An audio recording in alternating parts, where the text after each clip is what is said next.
Halo semua, perkenalkan saya Niputeka Fridayanti dari Prodi Sistem Informasi Universitas Pendidikan Ganesha.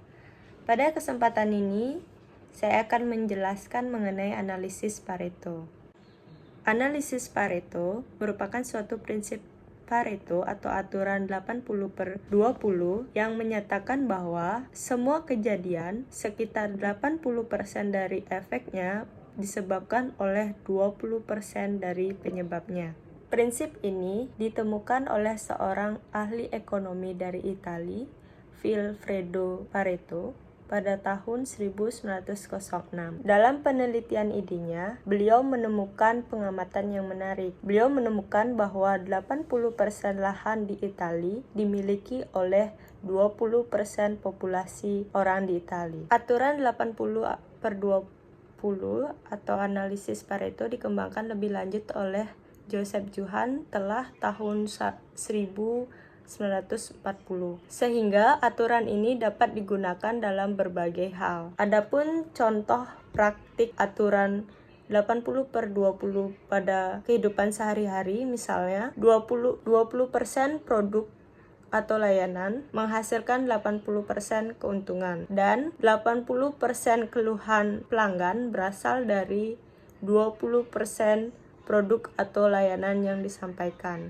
Analisis Pareto merupakan cara yang kreatif dan praktis untuk melihat penyebab masalah. Ini merangsang ide-ide kita untuk berpikir dan mengatur.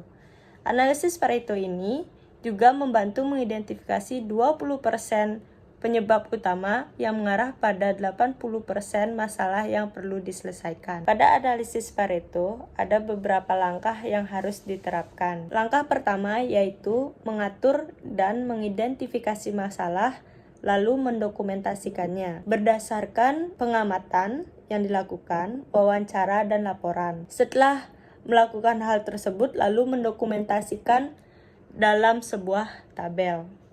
Langkah kedua yaitu mengurutkan hal yang terpenting. Setelah kita melakukan langkah pertama, kita urutkan masalah mana yang terpenting hingga yang tidak begitu penting.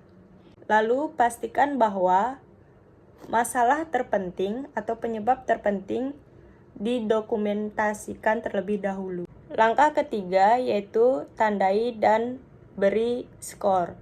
Setelah diidentifikasi, disimpulkan, dimasukkan ke dalam urutan terpenting, penting menghubungkan ini ke tanda atau skor. Langkah keempat yaitu kelompokkan masalah yang diidentifikasi dan tambahkan tanda atau skor. Masalah yang dikelompokkan berdasarkan penyebabnya. Setelah dikelompokkan, tanda atau skor ditambahkan. Grup atau kelompok yang memiliki skor tertinggi diprioritaskan agar mudah ditangani. Lalu setelah itu data dikonversi ke dalam diagram analisis Pareto dalam bentuk grafik. Langkah kelima atau langkah terakhir merupakan langkah yang mana saatnya kita bertindak, time to action. Dari informasi langkah keempat, rencana tindakan yang disusun di mana tindakan peningkatan kinerja dapat dirumuskan dan membuat kasus bisnis untuk setiap masalah dapat diprioritaskan. Nah, sekian penjelasan saya mengenai analisis Pareto. Semoga bermanfaat untuk kita semua. Terima kasih.